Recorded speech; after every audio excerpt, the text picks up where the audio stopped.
ಸಿಂಹ ಜನೊಲೆಲ್ತನಿ ಯಂಗೆ ಜೀ ಜಂತು ಗಾರಡೋಡ ಬುರು ಬಿಡ ಸೊಬೆನಾತ ಸಿಂಗಾರ ಕದಿ ಯಂಗೆ ನೇ ಹೊರ ಜಂಗಿತನಿ ಯಂಗೆ ಅತ್ತಿ ಸಿಂಗ್ ಸೊಬೆನ್ ಬುಕ್ವಾತ್ ಬಾಂಚೋತನಿ ಯಂಗೆ ಆಲೆ ತಿ ಸಿಂಗ್ ನೆ ತಾರೆ ಚೀಮುನ್ ಸಂಗಿನ್ ಗಾಳೆ ಆತೆ ಅಮ್ಮ ಹೋಮ್ ಗಡಕೋ ನೆ ಟೌರ್ ले जोकना आले ने आले हाकार अधिकार आसी मिलते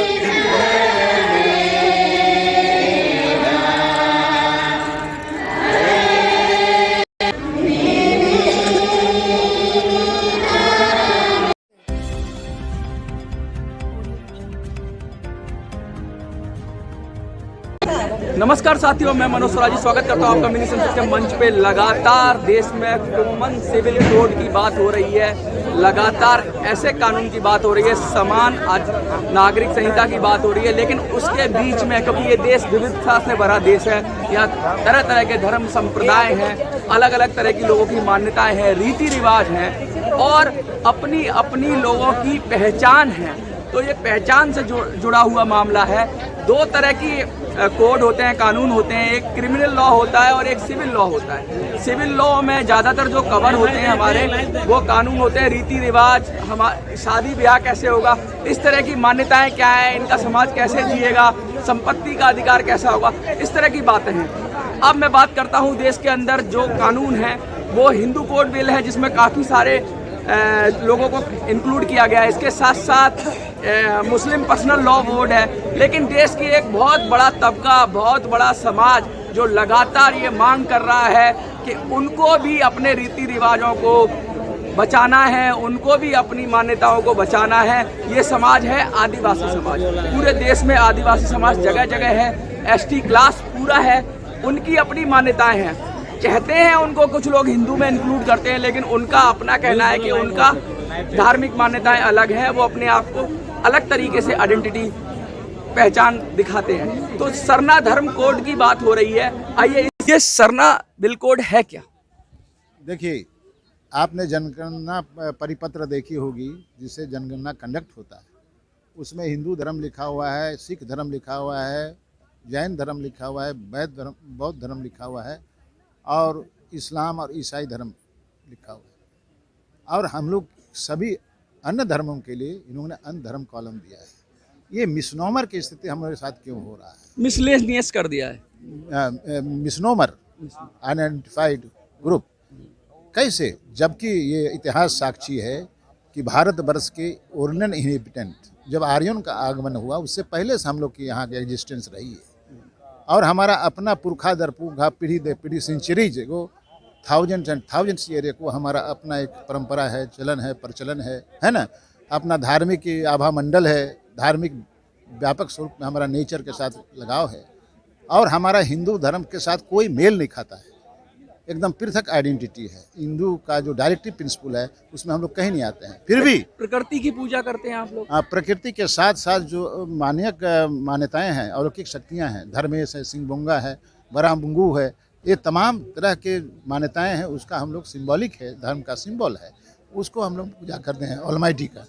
और हमारा सबसे बड़ा चीज़ है सोशल स्ट्रक्चर, आचार संहिता, ये तमाम चीज़ हिंदू धर्म से कोई मेल नहीं खाता। और ज़बरदस्ती ये जो बाद में आया हुआ आर्य संस्कृति हम पर तरह तरह का थोपना चाहता है, इसी का विरोध है, इसी का है। और आपने जो कहा कॉमन सिविल कोड, देश के 136 करोड़ जनता का विभिन्नताएं जो हैं, मुस्लिम है, ईसाई है, आदिवासी है, दूसरे धर्म है, और ये सब कहना कि कॉमन सिविल कोड हो सकता है, हम एक मानो, लेकिन पृथकता भी है, वो एग्जिस्टेंस भी है।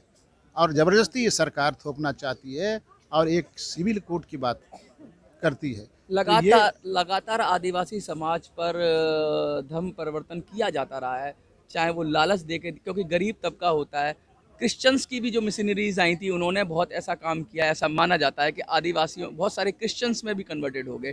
तो क्या सिर्फ हिंदुओं से ही विरोध है या नहीं क्योंकि आपको तो सब तरफ से खतरा हो रहा है। आपने एक चीज कहा जरा हमको ऑब्जेक्शन किया, आदिवासी समाज गरीब नहीं है। आज आदिवासी समाज के पास सबसे बेशकीमती चीज है जमीन, जिसको लोग हथियाने का कोशिश कर रहे हैं, और जंगल है, जल है, और मैंने सारा चीजें उसके साथ विद्यमान है। और वो लोग सामाजिक समरसता की बात करते हैं और उनके साथ ऐसे सरल व्यवहार करते हैं, दूसरे के ऑब्जर्व करते हैं। इनका रीति नीति ही मृतक है, उसके साथ इस तरह का भेदभाव आज तक हुआ है। क्यों ये बाकी धर्मों का उसमें जनगणना परिपत्र में दिया गया? ये जो 17 करोड़ आदिवासी देश में है, बाकी लोग कन्वर्ट कर गए, हिंदूकरण हुआ है, ईसाईकरण हुआ, इस्लामीकरण भी हुआ है। और हम जो बचे हैं पुरखा जो हमारा परंपरागत अवस्था है धर्म की और जीवन शैली की, इसके साथ खिलवाड़ किया जा रहा है, स्वीकृति नहीं दी जा रही है। स्वीकृति नहीं दी जा रही है, खिलवाड़ किया जा रहा है। हमारे साथ धार्मिक गुरु भी हैं जो आदिवासी समाज से आते हैं, आइए उनसे बात करते हैं असल में कैसे अलग है समाज और कैसे ये प्रोटेक्ट करेंगे। क्योंकि यहाँ देश के अंदर जैसा माहौल हो रहा है वहाँ पर मुस्लिम पर्सनल लॉ जो है उस पर भी सवाल उठाए जा रहे हैं। और अंबेडकर जी ने कहा था कि देश में सबसे अच्छी स्थिति तब होगी जब समान नागरिक संहिता होगी, कॉमन सिविल कोड होगा। लेकिन उसके बीच में जो देश की विभिन्नताएं हैं उनको कैसे जिंदा रखा जाए, उनको कैसे बचाया जाए, इसकी भी बात उठती रही है। सर, ये दो विरोधाभासी बातें हैं, तो कैसे आप डिफाइन करेंगे और कैसे प्रोटेक्ट करेंगे और कैसे अपनी बात को जस्टिफाई करेंगे? देखिए, हम लोग तो प्रकृति की उपासना करते हैं और इसलिए हम लोग प्रकृति धर्म जो हमारा सरना धर्म है, और इसलिए हम लोग मांग करते हैं कि विभिन्नताओं में जो एकता है और प्रकृति जो नेचर जो है, वो चाहे जीव जंतु हो, चाहे वनस्पति हो, चाहे वो जानवर हो या मनुष्य हो, सबका जन्म जो है, इस सृष्टि जो है अलग अलग तरीके से हुआ है और यही खूबसूरती है। आप इसको कैसे माने, कौवा जब मयूर से नहीं मिल सकता है, गाय जब भैंस से नहीं मिल सकता है, और आप उसको जो एक सुंदरता है, जो खूबसूरती है, जो प्रकृति है, उसको आप कैसे बदल सकते हैं? और हम आदिवासी नेचर को मानते हैं, सरना को हम लोग मानते हैं और इसीलिए इसकी मांग करते हैं। और जहाँ तक माने सिविल कोड की जो बात है, भारत देश के संविधान में जो मान्यताएं हैं, जो यहाँ की खूबसूरती है, उसको माने सभी लोग माने इसको जिंदा रखें। और जो आदिवासी की जो मांग है, चिर परिचित जो युगों युगों से हमारे पूर्वज, जब हिंदू धर्म नहीं था, इस्लाम मुस्लिम नहीं था, तब भी तो सृष्टि था। और हमारा सरना, जिसे आप सूर्य को प्रकाश के रूप में महसूस करते हैं, आप हवा को महसूस करते हैं, आप छाया को महसूस करते हैं, तो प्रकृति यही है, सरना यही है। आप माने जिन चीज़ों को अपनी इंद्रियों से जिनको आप महसूस करते हैं, वही है हमारा सारना। और जब सारना बचेगा, प्रकृति बचेगा, तभी दुनिया बचेगा। और इसलिए हम लोग मुख्य धारा में हैं आदिवासी, और उसी मुख्य धारा में आने के लिए हम लोग सभी लोगों का आह्वान करते हैं कि जब तक आदिवासियों के सरना धर्म को सभी लोग नहीं मानेंगे, प्रकृति को, तब तक ये दुनिया बचने वाला नहीं है। और नहीं तो बड़ा बड़ा रोग बीमारी आएगा, जैसे कोविड आया, इसी तरह का बीमारी आएगा। और ये यहाँ के सभी लोगों को, जिस तरह से आदिवासियों को उजाड़ कर, पहाड़ों को, पर्वतों को, जंगलों को उजाड़ कर जो कहा जा रहा है कि भाई विकास हो रहा है, विकास नहीं, हम लोग विनाश की ओर जा रहे हैं। प्रकृति का दोहन कर रहे हैं, शोषण कर रहे हैं आज के युग का जो मानव है, क्या लगता है आपको? बिल्कुल, और इसी से ये जो महामारी आ रही है, इसी से आ रही है। और आदिवासी जब जंगलों और पहाड़ों में आज हम लोग जो रहते हैं, आज भी रहते हैं और खुशहाल है हम लोग अपनी व्यवस्था में, और उसी व्यवस्था को बचाने के लिए ही, अपने कस्टमरी लोग को जिंदा रखने के लिए और पूरे संसार को और अपनी व्यवस्थाओं को जीवंत करने का ही हमारा ये अभियान है, आंदोलन है, हमारी मांग। एक सवाल है आपसे, अक्सर जो मुस्लिम पर्सनल लॉ बोर्ड है उसमें कुछ ऐसे उन्होंने अपने कानून बनाए, क्योंकि दो कानून है देश का, संविधान में कुछ अधिकार दिए हुए हैं, मानवता के अधिकार हैं। कभी कभी परंपराएं कुछ ऐसी हो जाती हैं जो उस अधिकार को वायलेट करती हैं। जैसे कि जब मुस्लिम पर्सनल लॉ बोर्ड के कुछ कानून है, जैसे शादी के कानून है, बहु विवाह है उनके अंदर, या बहुत सारी चीज़ें हैं, ऐसे क्या आदिवासी समाज में भी कुछ ऐसी अगर मान्यताएं हों जो संविधान को वायलेट करती हो, तो उसको कैसे करेंगे कॉमन सिविल कोड में? क्या उसको एडजस्ट किया जाएगा? क्योंकि नए, आपने कहा जैसे नया समाज है, नए विकास की ओर हम लोग देख रहे हैं, तो क्या आपको भी अपनी मान्यताओं पे, जो ऐसी मान्यताएं हैं जो अब जो मॉडर्न समाज है, सोसाइटी है, उसके अंदर वो एक्सेप्टेबल ना हो तो उनको छोड़ेंगे क्या कॉमन से, अगर आप अपना सरना जो बिल कोड बनाएंगे, या फिर उनको रखना चाहेंगे आप? ये अपनी जो व्यवस्था है जिसे हम अपने समाज सोसाइटी जो निरंतर आगे बढ़ता जा रहा है, हमारी खुशी हमारी व्यवस्था उसी में है और हम लोग उसको आधुनिकता में ही बहकर जो हम लोग जो देख रहे हैं कि जो विनाश की मेरा ओर। सवाल दूसरा है, मैं जो आपकी परंपराएं ऑब्जेक्शनेबल नहीं है मॉडर्न टाइम में वो ठीक, लेकिन कुछ परंपराएं ऐसी भी होती हैं, जैसे कुछ एक समाज है दुनिया में जो शायद मार के भी खा जाते हैं, इंसान इंसान को खा जाता है।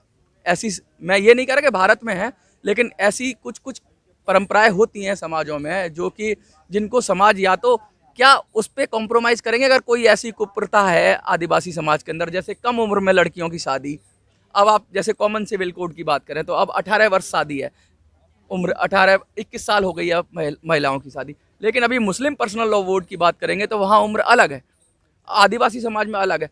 तो कैसे इसको करेंगे, ये भी बहुत बड़ा विषय है। और ये विषय इसीलिए जो कॉमन सिविल कोड की बात हो रही है कि कानून ऐसे होने चाहिए जिसमें स्त्रियों का अधिकार, बच्चों का अधिकार, सोसाइटी का अधिकार के साथ साथ मानवता की बात हो। तो कोई कानून अगर ऐसा बन जाता है जो वॉयलेट कर दे हमारी जो बेसिक प्रिंसिपल है संविधान के, तब क्या उस पर एडजस्ट करेंगे आप लोग? जी बिल्कुल, हमारा जो आदिवासी समाज है और आदिवासी महिलाओं को हम लोग बराबरी का दर्जा आज से नहीं, भारत देश के संविधान बनने से पहले जब आदिवासियों ने सभ्यता, आदिवासियों के बीच में जो सभ्यता आई, उसी समय से महिलाओं को बराबरी का दर्जा दिया गया है। और हाँ, भारत देश में जो कानून बना है कि 18 साल में अगर विवाह करना है तो हम लोग उसको मानते हैं। और आदिवासियों में महिला और पुरुष में कहीं कोई भेद नहीं है। बाकी अन्य समाज को आदिवासियों से सीखना चाहिए। हम लोग में बाल विवाह नहीं है, सती प्रथा नहीं है, बहुत ऐसी चीज़ें हैं जो जिसे हम बड़े समाज कहते हैं, बड़े धर्मावलंबी। तो ऐसा नहीं हो सकता कुछ कि सभी समाजों की जो मॉडर्न चीज़ें हैं, अच्छाई, जैसे आदिवासी समाज में भी बहुत सारी अच्छाइयाँ हैं, उन सबको निकाल कर मिलाकर अगर कॉमन सिविल कोड बनाया जाए, संपत्ति का अधिकार है, परिवार का अधिकार है, तो उसमें आपत्ति क्या है? मैं ये पूछना चाहता हूँ, जिसमें आपके समाज का भी परंपराएं रखी जाएं और मुस्लिम समाज की भी परंपराएं रखी जाएं। हिंदू कोड बिल है तो हिंदू भी उसको ऑब्जेक्ट कर देते हैं, भाई कि हमारे ऊपर ही क्यों थोप दिया गया, हमारे ऊपर तो तुमने कानून लागू कर दिया, लेकिन उनको बोल रहे हो कि अपना अलग से बना लो। तो ऐसा क्यों है? जी बिल्कुल, आपका सवाल बहुत बढ़िया है। और सभी समाज में कुछ ऐसी प्रथा है, ऐसी कुछ रूढ़िवादी परंपरा है जो समाज को क्षति पहुंचाता है। वैसे चीज़ों को हमारी जो व्यवस्था है, जैसे हम लोग पाढ़ा राजा से मानकी मुंडा, माझी परगना, डोकलोसोरी, हमारे आदिवासियों की जो अपनी परंपरागत स्वशासन व्यवस्था है, उसके तहत हम लोग उसमें बदलाव लाते हैं। और भारत देश में अगर ऐसी कानून के लिए पहल अगर हो रहा है तो वो सबकी बराबरी और सबकी अच्छी चीज़ों को देख के जो पूरे सोसाइटी के लिए, पूरे दुनिया के लिए अच्छा हो, वो किया जा सकता है। लेकिन सबको एक ही तराजू में तौल के ये नहीं हो सकता है। देखिए कितनी बड़ी बात कही है इन्होंने, विभिन्नता को रख रहे हैं, विभिन्नताओं को सम्मान दे रहे हैं, लेकिन साथ में ये भी कह रहे हैं कि विभिन्नताओं के साथ साथ एकता की बात कर रहे हैं। जो भी जिस भी सब्जेक्ट पे इनका ऐसा लगता हो कि जिस सब्जेक्ट पे असहमति है, उसको ये लोग बदलाव करने के लिए तैयार हैं, आगे जो मॉडर्न समाज है उसके साथ बढ़ने के लिए तैयार है। लेकिन ये अपनी आइडेंटिटी बचाना चाहते हैं, अपनी मान्यता बचाना चाहते हैं, अपनी चीज़ें बचाना चाहते हैं। और इनकी बात मुझे तो उचित लगती है। अगर आपको उचित लगती है तो ज़्यादा से ज़्यादा सब्सक्राइब करिए चैनल को, शेयर करिए वीडियो को, चैनल को लाइक करिए। जय हिंद, जय भारत।